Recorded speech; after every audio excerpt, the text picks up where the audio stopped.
You're listening to the Just Japan podcast. Everything you want to know about Japan.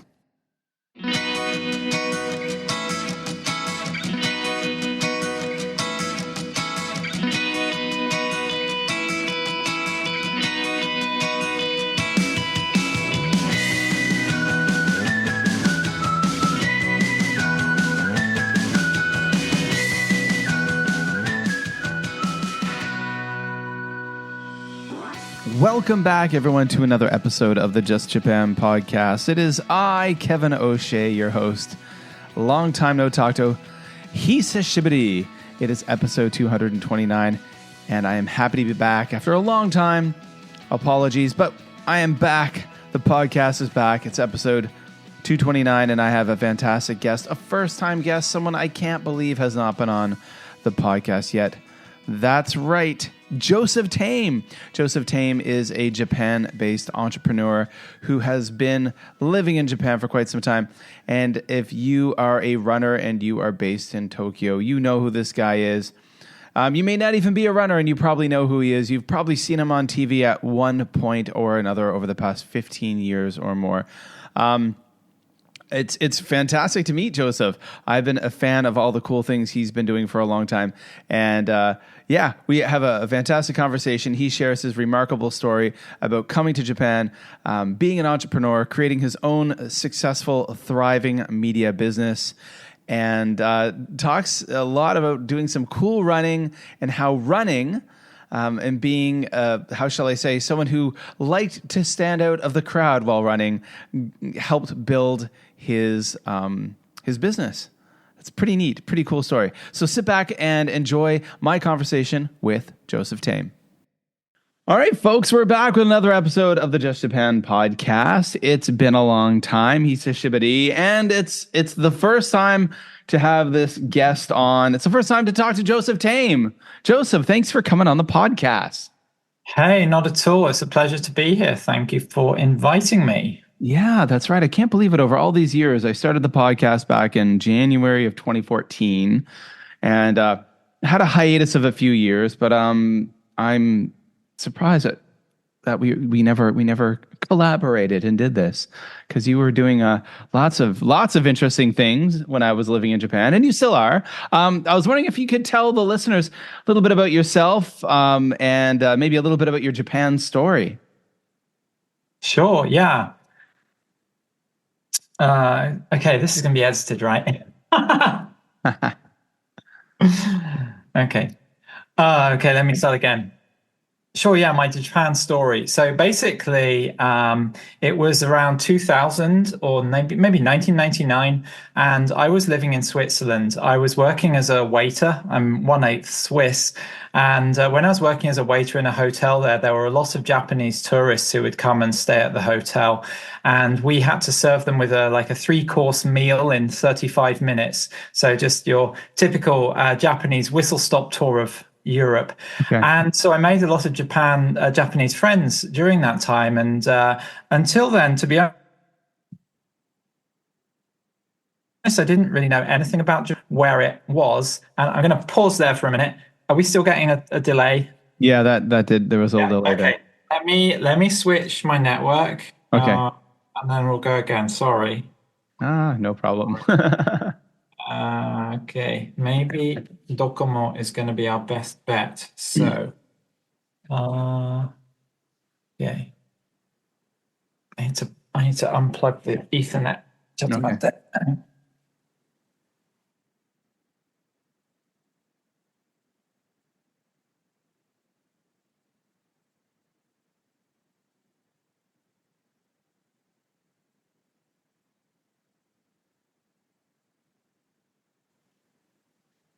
All right. Hello again. Okay.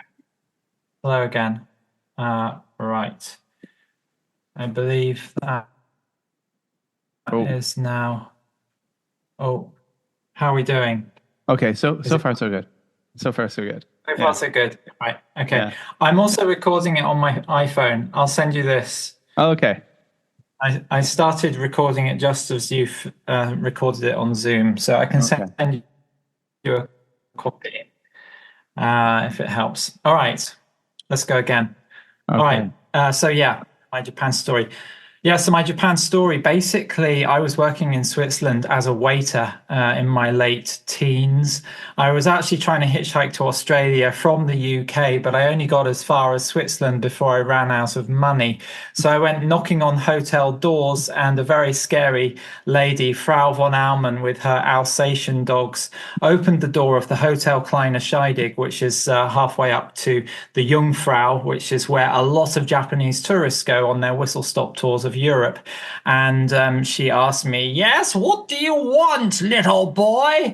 And I said, "Oh, excuse me, have you got any jobs going?" And she said, "Well, you've got a nice British accent, so you can have a job." I'd never really worked as a waiter before, but I soon learned. So anyway, I became a waiter in Switzerland, and there were lots of Japanese tourists staying there. So I made some Japanese friends, and I had no idea where Japan was. I knew nothing about the place, but I thought, okay, I'll go there for a holiday. So I went for a 6-week trip.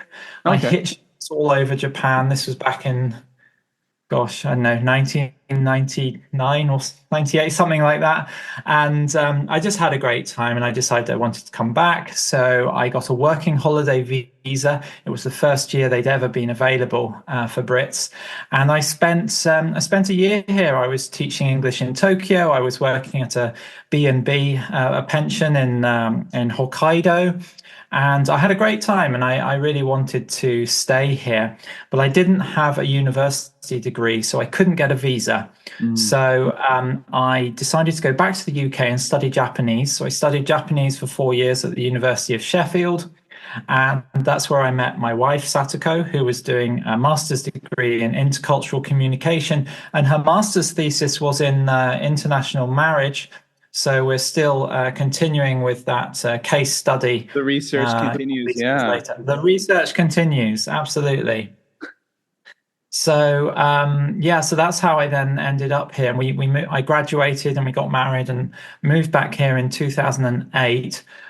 So what's that? About 16 years ago is when I settled down here. And now, yes, we have two kids, Ricky and Jack, age 7 and 11, I believe. Yes. And it's hard to keep track sometimes. Yeah. It's hard to keep, it keeps on changing. So every year that age, just the number's changing and it's different. I know. Yeah. Wow. So that's basically how I ended up here. But when I graduated from university and I came back to Japan, and my degree was in Japanese studies, which includes Japanese language, history, culture, politics, etc. But I came back and I realized that it wasn't really a specialty. Like there was, what could I do? I could, so I started teaching English in my family. My dad was a teacher for many years, and my sister as well. So it was kind of in the family. So I started that, but my teaching was all done over the phone. I had 300 students all over Japan, and I would have the same kind of 5-minute conversation 300 times. Tell me the way to sushi shop, an imaginary sushi shop, so that they could practice their map directions. I can still remember the way.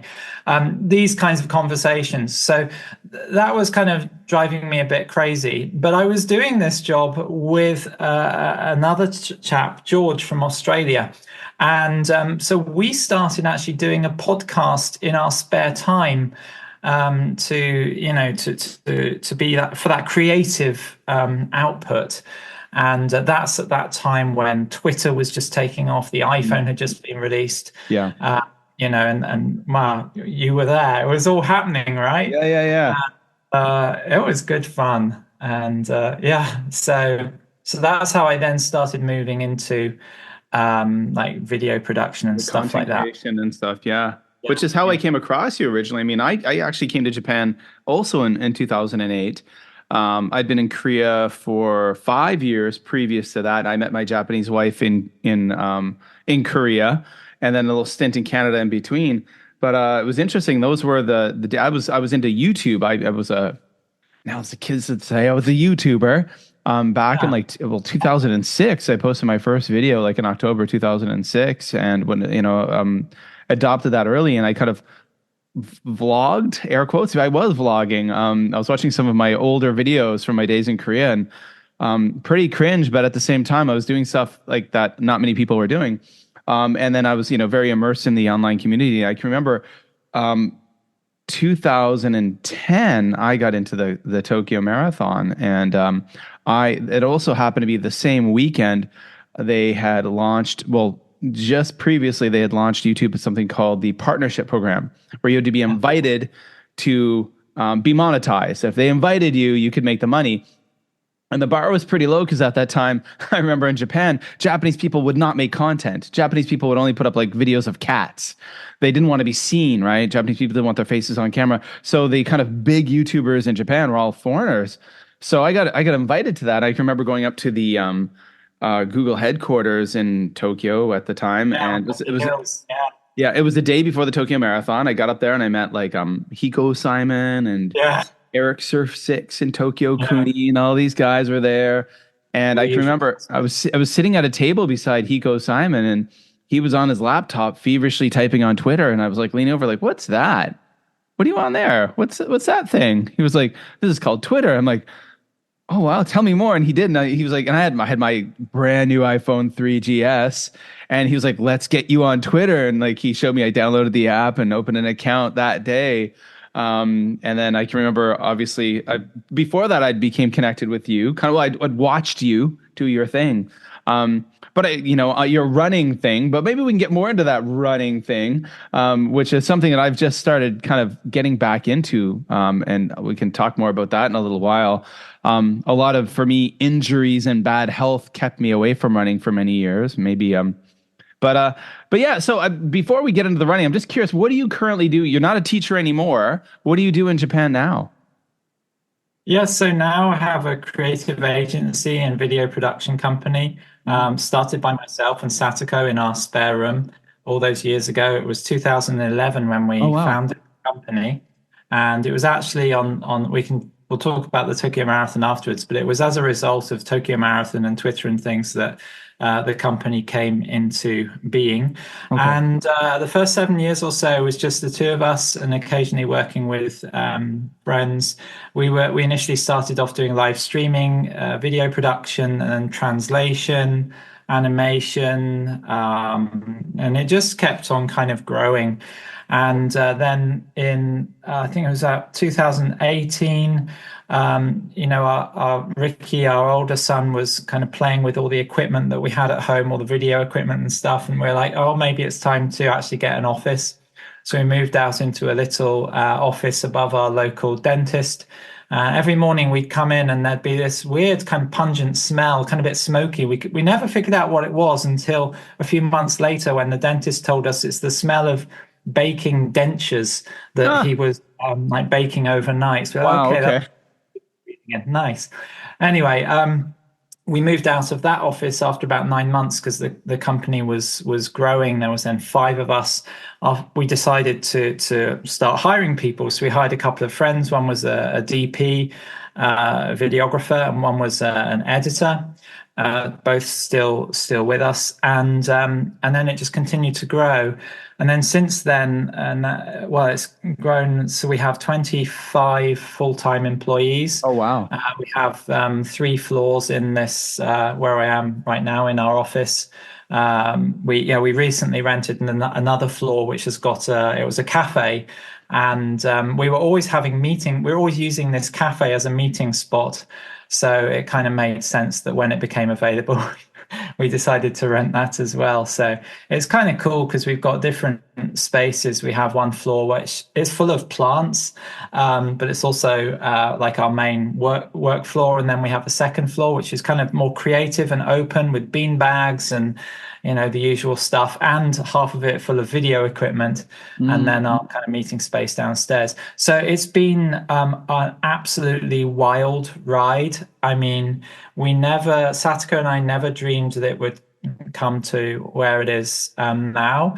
So basically, I'm now one of the creative directors. We have about 9 project managers. Wow. And then we have animators, writers, photographers, graphic designers, you name it. And every day is full of challenges. Spend about 50% of my time way out of my comfort zone as we figure out how to do things and how to do things better. So, Wow, that's an yeah. amazing story. Wow. I mean, it's always fantastic to meet people who are not, I suppose, not doing the typical thing. Maybe the typical thing is, I mean, well, I mean, it's interesting when I meet people who, teaching English may have been a foot in the door or got you there, that initial paycheck, and then that kind of as people move on into other things. Now, I mean, running now. So you've kind of mentioned that running, the Tokyo Marathon and running, this was kind of an impetus behind the whole thing starting. So, and that's folks, how I know of this guy. I mean, I used to follow you and just be like, wow, that's so cool. That's neat. Because I was a running fiend around the same time. Down in Kobe doing my thing, but a very different type of thing. So tell us about your kind of running evolution and how running and the Tokyo Marathon and all that live streaming all kind of mashed together to set you on this unpredictable, out of the comfort zone existence you have right now. Sure, yeah. So it kind of all started as a joke, actually. So at school and when I was younger, I never liked sports. I never did any sports. I certainly wasn't a runner. But then a friend of mine, Tom, he was a runner, and he kind of persuaded me to try running. I remember the first time I ever ran 3 kilometers. It nearly killed me. That was around 2008, just when I got back to Japan, actually. But then he entered us into the Tokyo Quarter Marathon. So the Tokyo Marathon had just started the previous year. So this was the second marathon. And he entered us into the Quarter Marathon. I was like, oh my God, 10 kilometers? How am I going to run 10 kilometers? Yeah. I need some kind of external pressure, right? So this was the time that the first iPhone had just been released in Japan, the iPhone 3G. You weren't allowed to do live streaming. It was against your contract, but if you jailbroke it, you could. Really? There was only like one streaming service. What was it? Quick? I think it was Quick. And the buffering, the delay on the stream was incredible. So I'll tell you about that in a sec. But basically what I did was I strapped the iPhone on my head, and I sent an email to the unofficial Apple weblog, TUAW, which no longer exists. But back then, anything to do with an iPhone was world headlines. So, man runs Tokyo Marathon with iPhone on head was world headlines. So that first year, though, I did have quite a few viewers. It was about 1,000. Wow. And every time the live viewers sent a live comment, my head would vibrate, the phone would vibrate. I couldn't read the comments. They could have been saying, come on, you slow coach, get on with it. But I didn't really care. They were just there. So anyway, when we finished that quarter marathon, we were in Hibiya Park, and then we walked to the Apple store in Ginza, logged onto the live stream, and we were still running the marathon on the live stream because the buffering was so long back then, wow. the delay. Yeah. But anyway, and then the next year I thought, oh, well, maybe I'll try the full marathon. So then actually what's happened is ever since, from 2010 onwards, I've run the full Tokyo Marathon every year, and I will be running it again in March next year. So I think it's my 16th consecutive Tokyo Marathon next year. But the thing is, the costume kept on getting bigger. So I put a little more outlandish. Yeah, it was a bit kind of crazy. I had some years I was covered in LEDs. I'd have these huge helmets with all these kazaguruma and pinwheels, wind turbines, and Geiger counters and all kinds of and live heart rate monitor and stuff like that. Basically, every year as the technology improved, I wanted to use that. I collaborated with a Sony computer science lab researcher who 3D printed this special helmet with two 190-degree cameras on, and then live stitching those two cameras in a small computer that I carried in a rucksack attached to a unit called Live View, which is used by broadcasters to live stream video, because it was a 360 degree live stream. Now these days you can get a 360 camera that fits in your hand, right? Back then, there was no such thing. And the live stabilization and all that, which is now pretty normal, didn't have it. So, and that way, people around the world could watch live.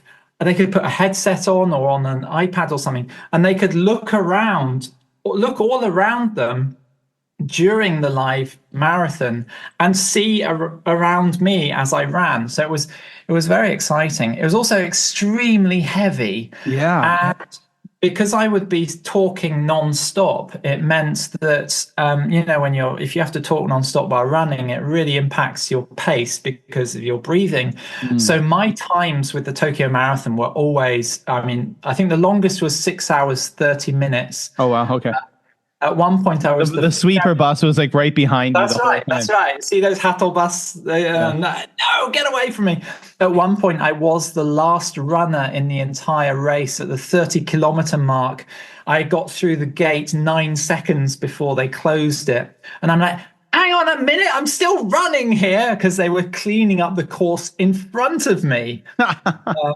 So anyway, then things changed. Security got a lot tougher with the Tokyo Marathon because of there was a bombing of the Boston Marathon, and security became really tough. So then you weren't allowed to wear these outlandish costumes. So all those people who we had grown to love, the guy who would run with the crucifix in bare feet, the people dressed as gherkins or aubergines, aubergines, stuff like that. Like that all stopped. But I was able to downsize my costume and just keep my helmet and my hat and my live streaming camera, which of course then I could use a DJI Osmo gimbal thing, which didn't exist before, right? And so that's what I've been doing now, because I run in the same gear every single year.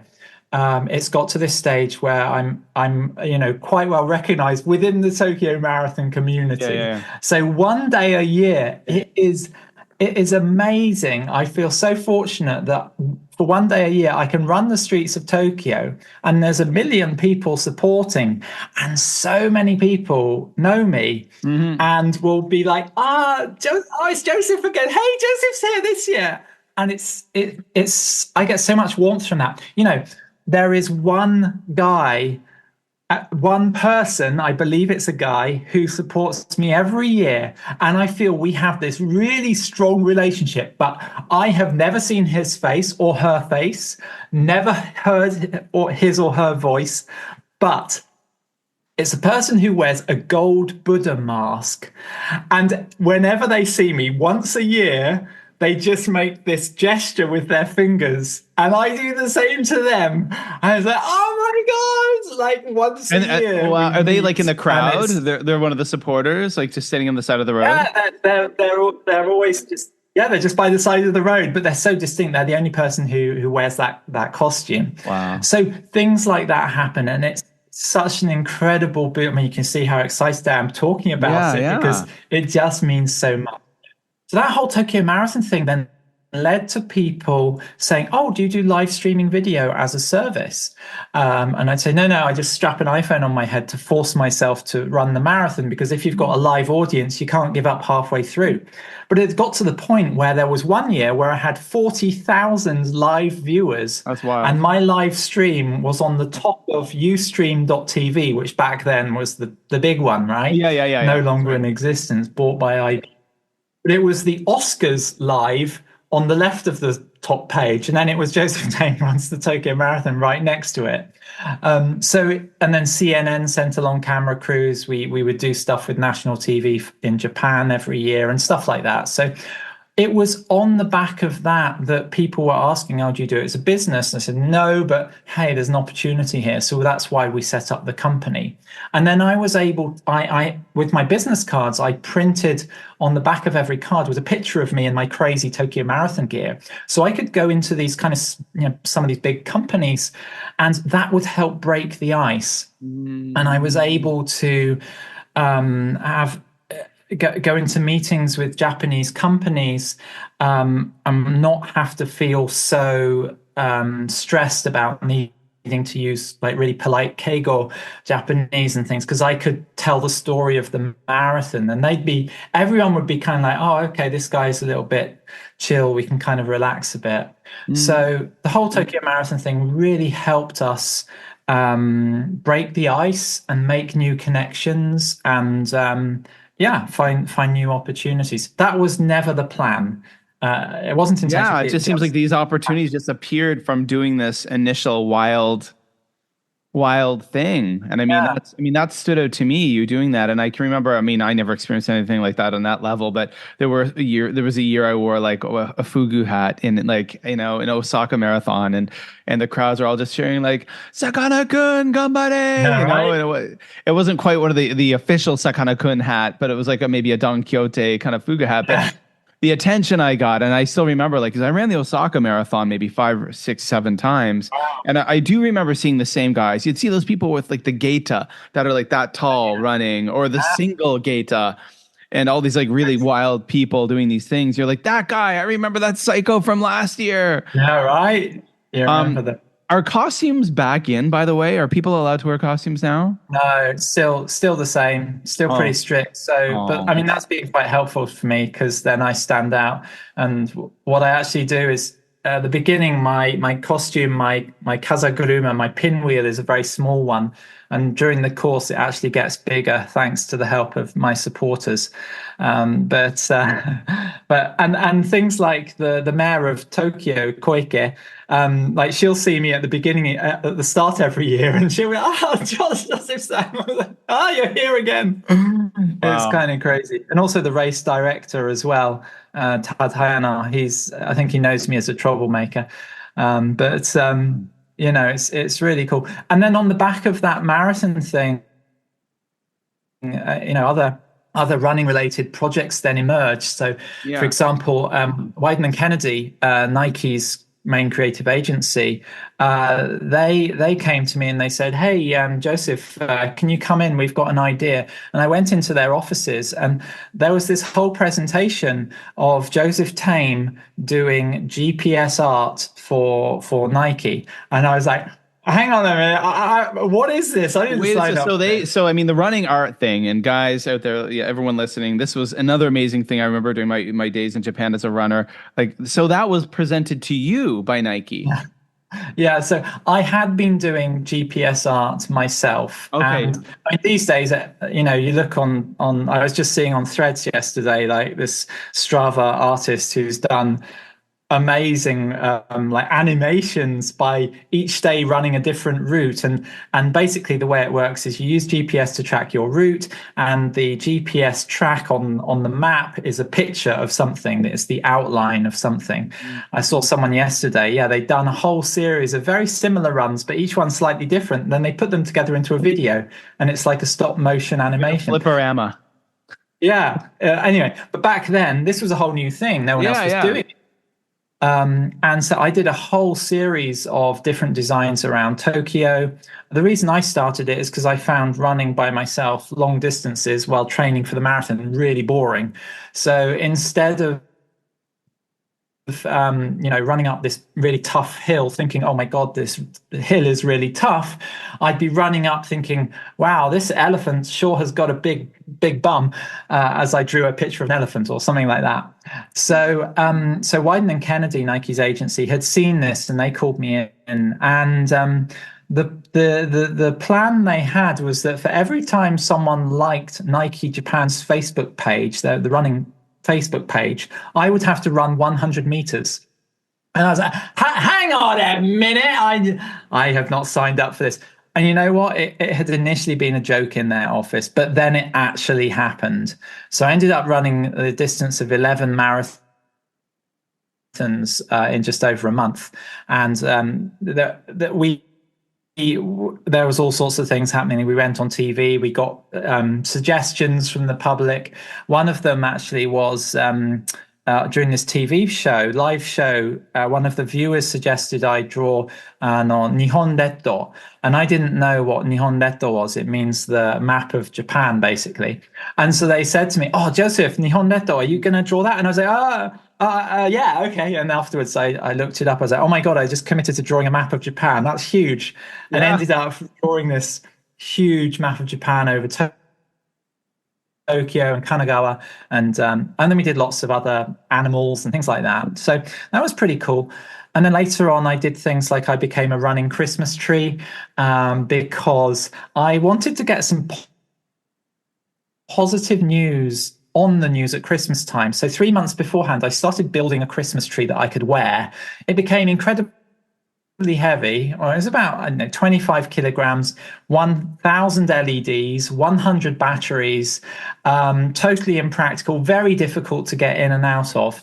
And then we did this thing where I ran around all over Tokyo, and a friend was filming it, and then we contacted CNN, and they did this report which they ran every hour on the hour for Christmas Eve and Christmas Day, which was pretty cool. And then we did some live reports for Japanese national TV news, which was also pretty crazy. After that, I became Sakura Man, where you could use an app that's like Uber to have a cherry blossom viewing party on demand, and I'm covered in illuminations like these cherry trees, and I come running and deliver your sakura party anytime, anywhere. And lots of silly things like that, which were never part of the plan. But really, I was doing it because it was fun. But it really helped us as well in terms of our business in various Your ways. branding, the branding, building a brand. That's incredible stuff, like very Right. easiest way to build. People know who you are, and you walk into an agency, I suppose, or meet potential clients, and they're like, I know who you are. You're that running Christmas tree. You're that Christmas tree. You're that Sakura party that we paid that money to have come on over and spread the joy. Wow, that's amazing. But you've one thing, you've had some recent challenges in recent years with the running, right? Like you've had some health issues. Is that correct? Oh yeah. So as have I, but very different ones. But haven't we all? Absolutely. Yeah. I mean, basically, even though I was doing all these running things, I mean, it took me about 3 years to come to the point where I could say I enjoy running. The first 3 years, I really didn't like it, know. But I didn't. I went today just for 6.5 kilometers, and I didn't like it at all. Nice one. I'm still there sometimes. There we go. But then I started to enjoy it. But to be honest, like when it came to the Tokyo Marathon, I was always too busy and never really committed enough to actually train for it.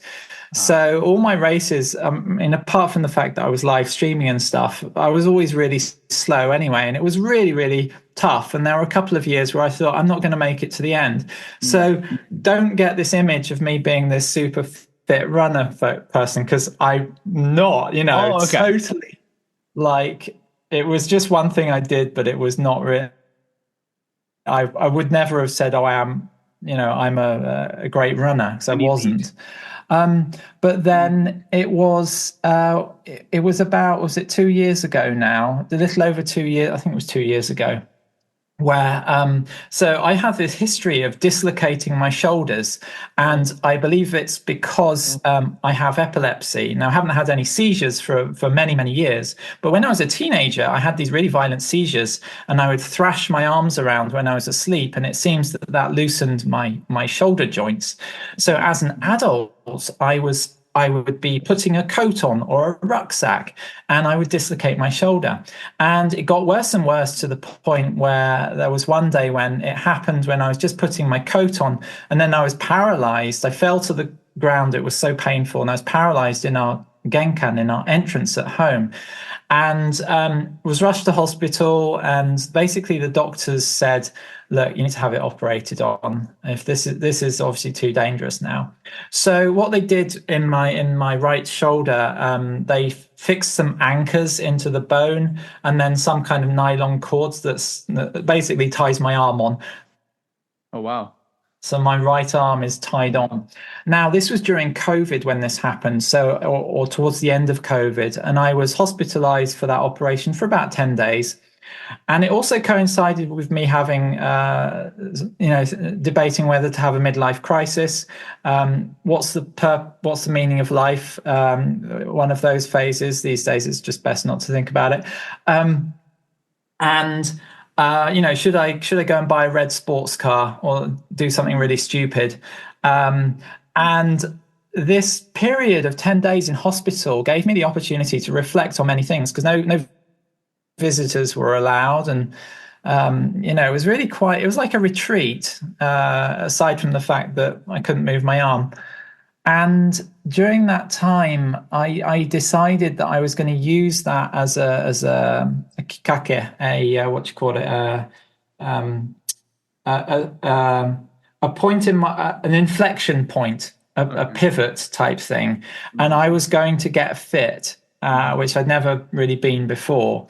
So I decided to use that. So I had 6 months of rehab ahead of me. So I'd go to this rehab place every week. And at first I just couldn't do anything with my arm at all. And I remember watching someone doing push-ups, and my doctor saying, "Oh, one day you'll be able to do a push-up." I was like, "Oh, wow, I'm a long way from there." But gradually the rehab went well. And when the rehab finished, I decided, I'll continue and see if I can actually get fit. So I continued, and I have spent years trying to commit to training schedules, to lifting weights, to using I've used every app in the world to do body weight exercises, calisthenics, and all of that. And I'm just like everyone else. I would do it for a couple of weeks, and then I'd get busy and I'd stop, and that was the end of it, right? But this time was different. And after my rehab finished, it was December 27th or 28th, 2022. And I thought, okay, I'm going to see if I can exercise for 30 minutes every day for January 2023.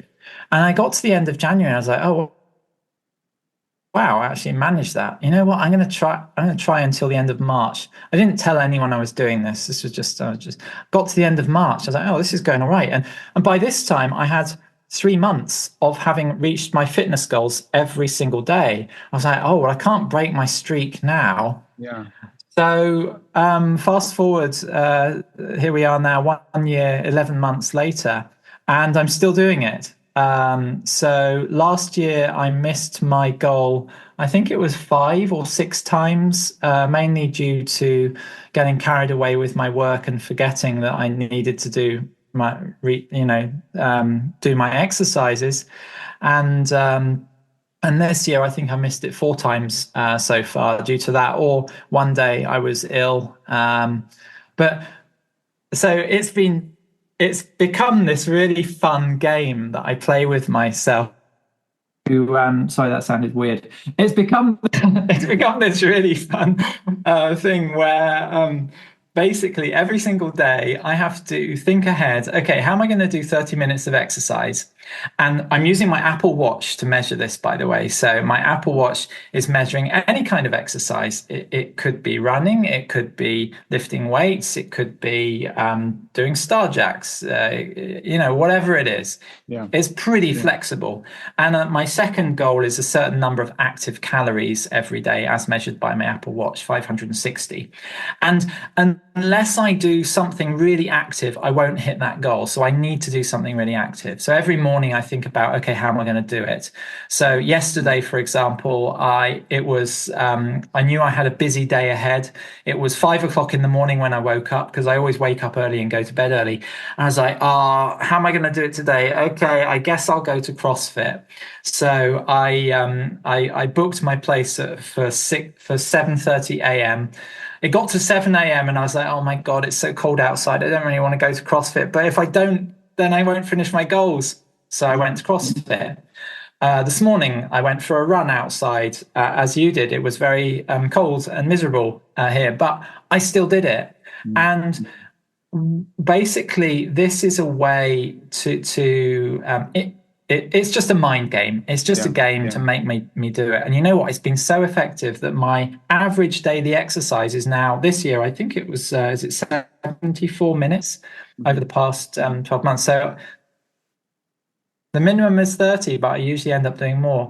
And it's been such fun. Also, Gyroscope, the app Gyroscope, I use that for tracking everything. All my data feeds into this app. What I'm doing on my computer, what I'm eating. I take photos of all my food, Okay. my exercise, my Okay. sleep. Everything is tracked to, and it's pretty easy to do these days with AI. It Mhm. analyzes everything. It's incredible. Wow. So basically, fitness has now become this other thing that I do aside from my work, Yeah. which otherwise is my work and my family, which otherwise take up, all my attention. So Wow. Yeah, I mean yeah, that's kind of like what's happened with, well, I mean, obviously I've been on a very different path, but now I'm at a point where fitness is the thing that makes me the happiest. I mean, and that's like, aside from work and my family, that's what I'm all about. And I mean, for me in the recent years, like say like 2 years ago, 3, 4, 5 years ago, I would get like comments and I'd put pictures on my Facebook, or I would make a YouTube video and I'd read comments and people were like, "Geez, Kevin, are you okay? Like you look terrible." People are like, "I'm worried." Like people are like, "I'm worried about you. Look at you. Like what's happening with you?" And I'm like, "Oh God." And I'd read these a lot, but when I look at myself, I mean, I gained a lot of weight. I had these big black circles under my eyes. I didn't sleep. I drank too much alcohol. I ended up having like a really bad, like what do they call it? I had an umbilical hernia that I had for years, but it got strangulated. And I had to be like rushed to the hospital for emergency surgery. And that was during the COVID years in China. And they kind of messed things up a bit there. And that wasn't a good experience for me. But I said to myself, number one, I quit drinking alcohol, so I've been like alcohol free now for 3 years, and I don't think I'm ever going to drink again. And I sleep. I prioritize my sleep. I go to bed every night at 9:30. I wake up at 5:30, like you do. And then just exercise is just everything for me. So for me, it's strength training. So I'm in the gym lifting weights 6 days a week, and I run wow. 4 days a week, sometimes maybe five, four short distances, 5K. But then for me, I need those. We talk about being goal oriented, and I picked the strangest goal. I joined an arm wrestling club. Oh yeah, I've seen the fact you and your son, My right? son, my teenage son, Yeah. and I, we joined an arm wrestling club. And I don't. There was he's an influencer. He's known as like the most famous YouTuber. I mean, arm wrestler now in the world. He's a Canadian guy. He's my age. He's 49. His name's Devon Larratt from Canada. More than 1 million followers on Instagram and on YouTube. Very charismatic. And it's like I started watching his videos, and before I was doing it, I was like, this is really fascinating. But it was all about the strength aspect of it and seeing that a lot of older guys do this and that they were so strong. And so I got online and I Googled and I found a club. There's like one club in the island of Penang in Malaysia, and I like found their Instagram and DM them, and they're like, yeah, come on over and join. And for me now, also what it has, and I've mentioned this in other forms of social medias, it allows me to kind of burst out of my little expat bubble, which we see a lot of expats who only hang out with other expats, right? They go to in Tokyo, they just go to the hub and they hang out with other foreigners, and that's all they do. But for me now, every Saturday spend the entire afternoon with this awesome group of really strong Malaysian guys, and my son and I hang out with them, and we work out in the gym, and we practice, we spar together and train together. And that's what my motivation. That's why I train so hard the rest of the week when I'm not there, is because when I go there and they're like, wow, Kevin, you're getting stronger. They all kick my butt because they've all been doing it for years. And they're also, I mean, like half my age or younger. And then they're also working out like mad every week to get stronger. But they're like, yeah, Kevin, like your grip is getting stronger, your wrist is getting stronger, you've got more power. And they're always telling me these really encouraging things. I'm like, yeah. That's But so it, cool. but So cool. it feeds. And like for me, it's like now I have this very niche sport that I'm participating in, but it keeps me young now. Like, I mean, it keeps me fit and motivated. So that's so key. Now, I want to jump over to, I mean, I don't want to keep you too much longer. I realize it is a Sunday, but I mean, as far as your company goes now, I mean, was it last weekend? You were given some accolades. You were awarded. You received an award. You're in my old stomping grounds of Kobe, and you received the Outstanding Contribution Award by the British from the British Business Awards 2024. Tell us about that. Yeah, sure. Thank you for And asking. congratulations. Thank you. Yeah, no, it was quite a surprise. It was it was very. I was really taken aback. Really felt very fortunate to receive that. So we were in Kobe, although that wasn't related. That was on a different shoot. But basically, this was all. So the British Chambers of Commerce in Japan. They're incredibly supportive of businesses here, both big and small. And they've always been supportive of us, providing us with advice and trying to introduce us to people and so forth. So amazing organization. And every year they hold the British Business Awards. They have about, I think, 7 or 8 categories. And this year, we had been nominated for the Outstanding Contribution Award, and also we've been nominated for Entrepreneur of the Year, which is for businesses of 25 or fewer full-time employees. So we actually came as the runner-up for the Entrepreneur of the Year award, which was also a big honor. And then the Outstanding Contribution Award, which we won, was basically because over the past couple of years, now we've reached this size, we have the capacity to do non-profit work as well, which we didn't have the capacity to do in the past. So whereas in the past, I might have been asked, hey, would you be able to help out with this, charitable project? And I would always really want to, but, it was either just me or we were just too busy.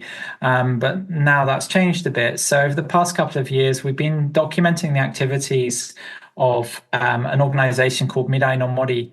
Mirai no Mori, which is like future forest, if it's literally translated.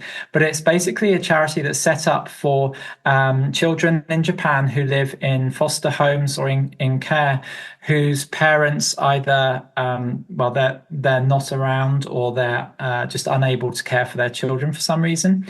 And these children have often had really difficult upbringings, like really challenging. And so they haven't had many opportunities to socialize and so forth. And Mirai no Mori uses outward bound activities, outdoor activities like a snow weekend, summer camp,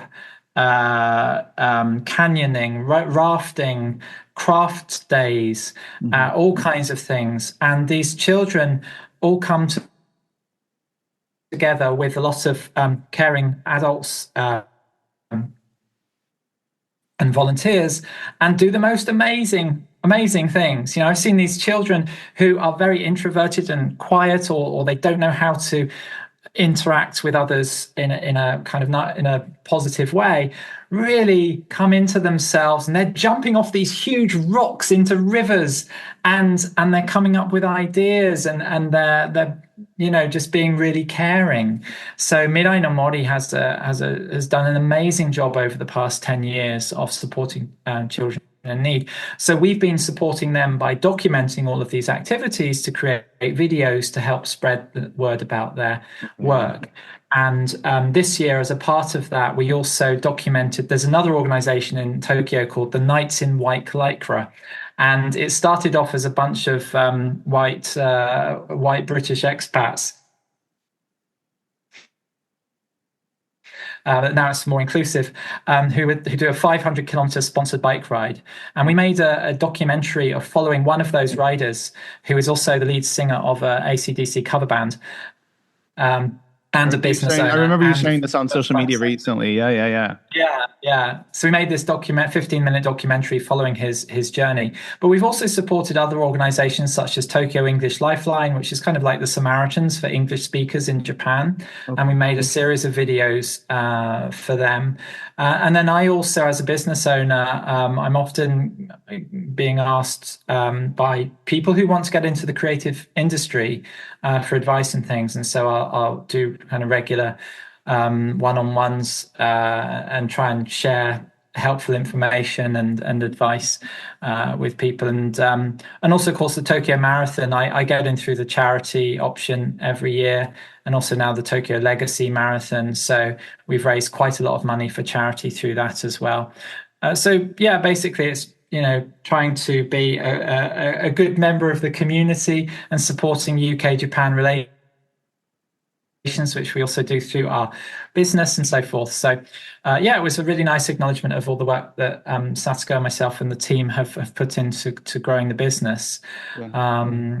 So, yeah, it was a real privilege, and I'm very grateful and humbled by that. And to think it all started with you just Yeah, right. slapping an iPhone on your head to run the marathon. And it's interesting how those opportunities Yeah, present themselves, and now here you are yeah. with 25 employees in Tokyo, accepting an award from the British Chamber of Commerce. Yeah. Wow, It's like Steve Jobs. Steve Jobs said, you can't join the dots looking forward. You can only join the dots looking back. yeah. It's so true. You just And never it's know. so interesting too. I was just having a conversation with my son today. We were out for a walk, and he's 14.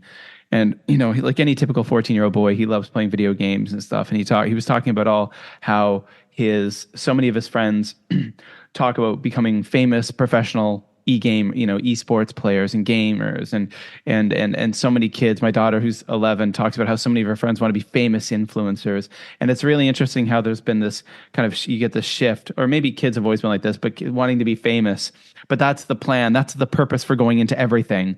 When I talk to like a lot of teenagers, like they just want to get into YouTube to be famous and rich. And I guess maybe I meet some adults who are like that too.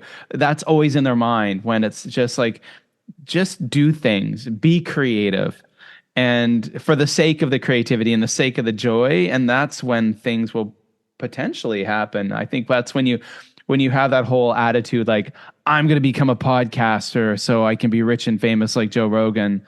That's tends to be that not the way to do it. But Yeah, yeah, no, that, it's so true. It's so true. And our kids, Ricky and Jack, I mean, they watch a lot of YouTube as well.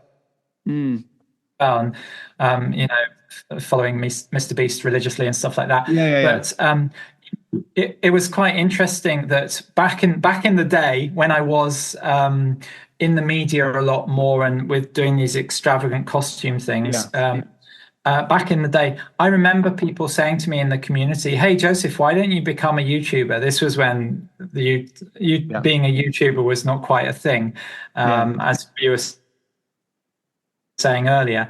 And you know what? I tried. I think I went. I remember going to Tokyo Big Sight to try and film like a vlog as a YouTuber. Oh my God, it was such a. I found it so hard. I was like, oh, I give up on this.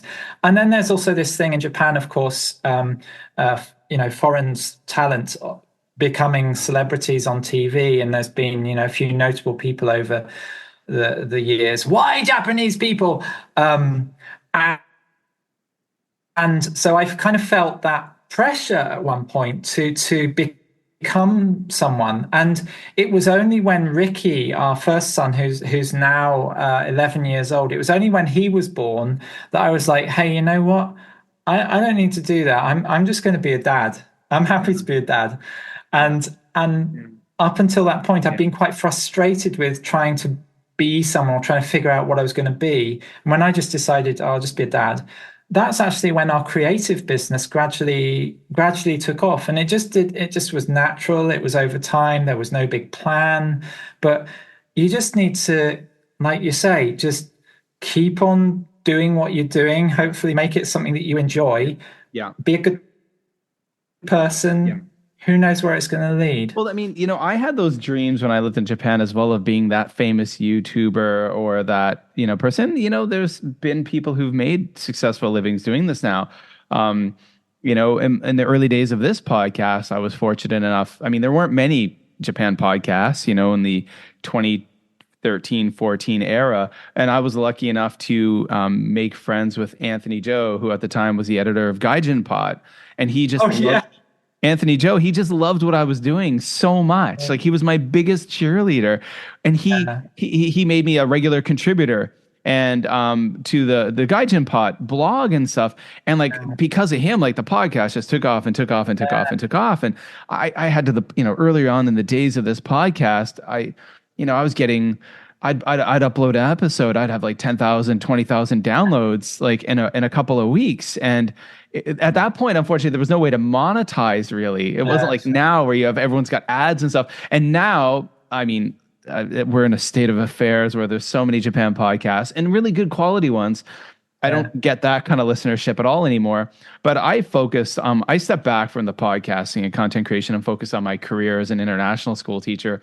And I left Japan because I realized if I left Japan, I could get that nice big expat package somewhere. And that's what we did. We moved to China and lived a very different life with 3 flights every year back to Canada and free tuition for my kids and all those bells and whistles.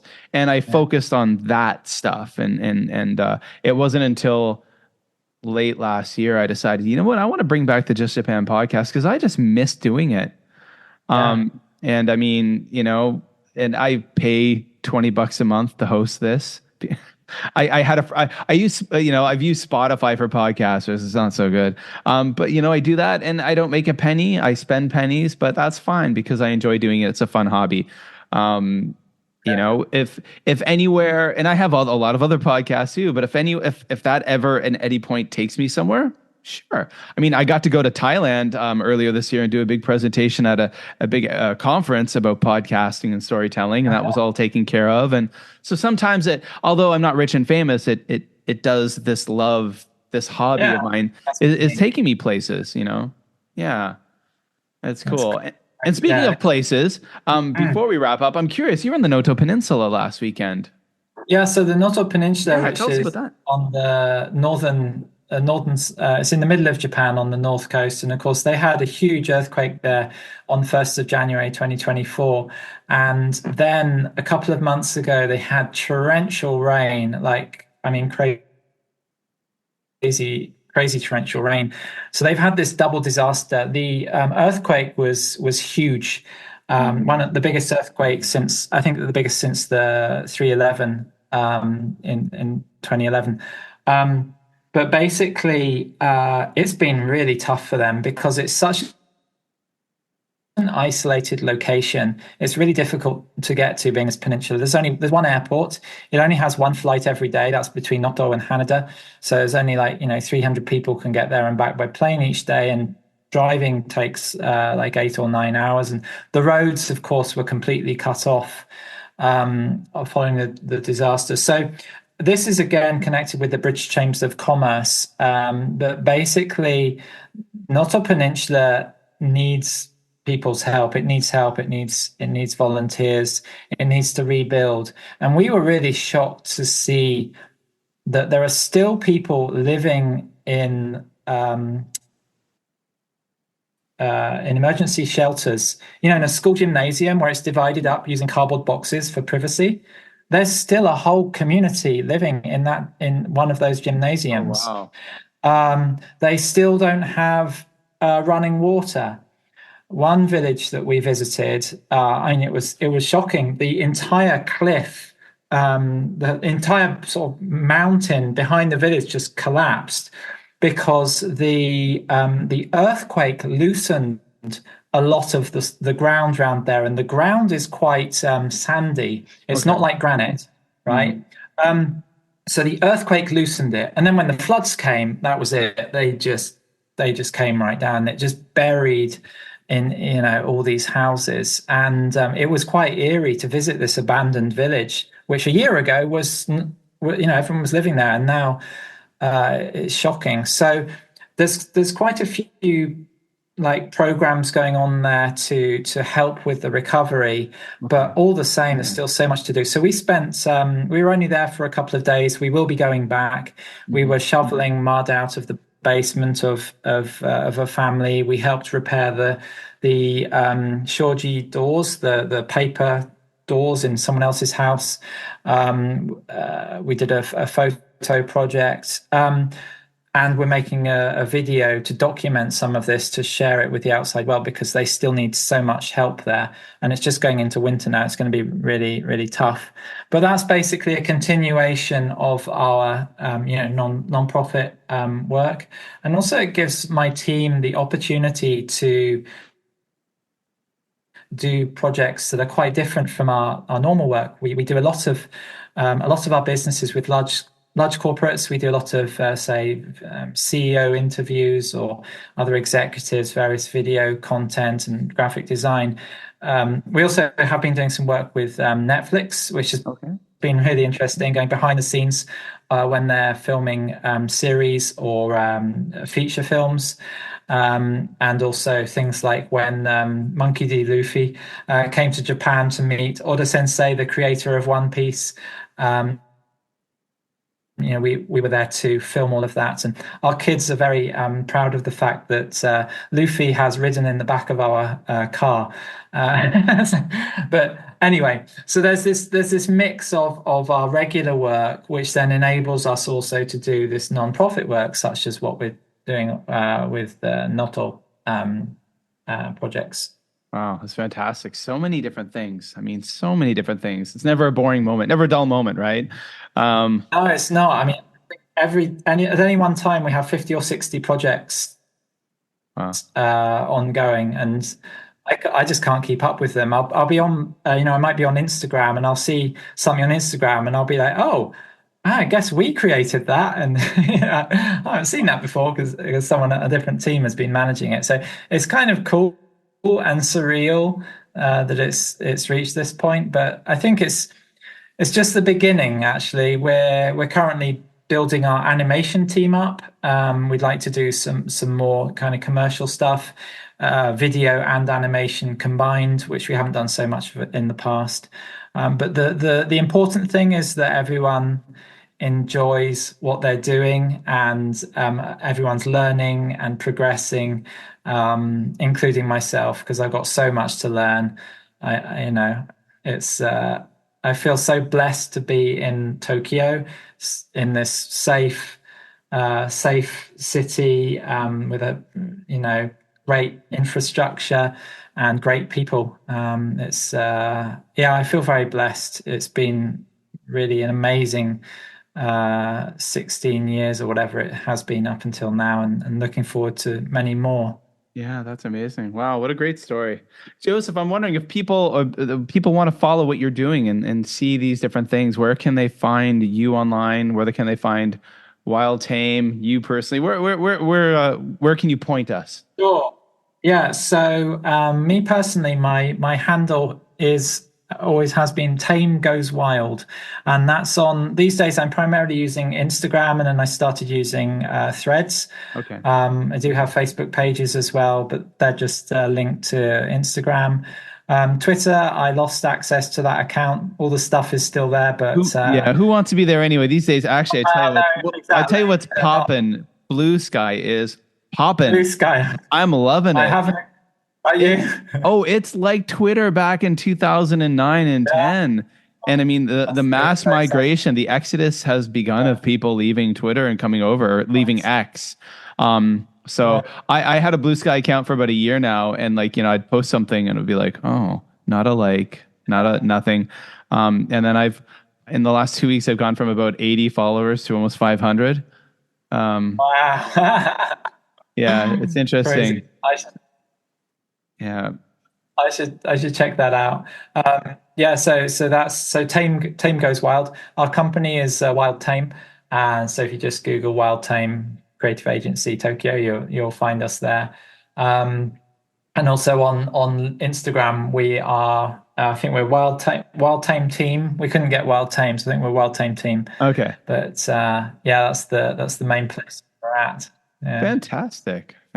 So everyone listening, go follow all those places. Go check that out. I'll put those links in the show notes as well. Well, Joseph, thank you so much for taking the time to stop by the podcast. It's been fantastic to finally have this kind of conversation, and so awesome to share it with all the fine folks out there listening. No, it's great to connect. And, when I was in Kobe last month, actually a couple of times, whenever I go there, I always think of you because that's where running around your old hood, Yeah. Yeah. It's kind of cool. So, yeah, it's been great to connect because, I mean, you're like part of the fabric, right? Part of the fabric of, even though you're not in Japan, you're still very much part of the fabric of the place. And Yeah. it's very cool. Yeah. It's in well, yeah, and hopefully one day I'll be back there. I mean, the plan is to though I will be back there for good at some point. The plan is to retire there for sure, but hopefully back sooner than later. We'll see. Well, I want to thank Joseph for coming on the Just Japan podcast. Check the show notes for all of the links that he mentioned. You can click on them there. Go do that. That's really important. I want to thank you all for listening to the podcast. I really appreciate it. You can follow me, of course, over on Blue Sky. That's where I'm spending so much of my time these days, over on Blue Sky at Mad for Maple. That link will be in the show notes below. So Blue Sky is a place to be for me. That rhymed. Of course, the Facebook page, I'm pretty active over there. That link is below. And on Instagram at JLandKev. And of course, I have my YouTube channel at Busan Kevin, where I sometimes, tokidoki, put up content. Well, yeah, that's it for another episode of the Just Japan podcast. I hope you guys enjoyed that. I know I certainly enjoyed having that great conversation with Joseph, and I want to thank him for coming on the podcast. Yeah, so go follow all the things he does and go follow all of the things that I do. All right, well, that's it for another episode of the Just Japan podcast. Wherever you are in the world, hope you're healthy, hope you're happy, and I'll be talking to you really soon. And of course, don't forget to share this podcast with your friends who like Japan stuff. All right, that's it, and I'll talk to you soon. If you got a minute to spare,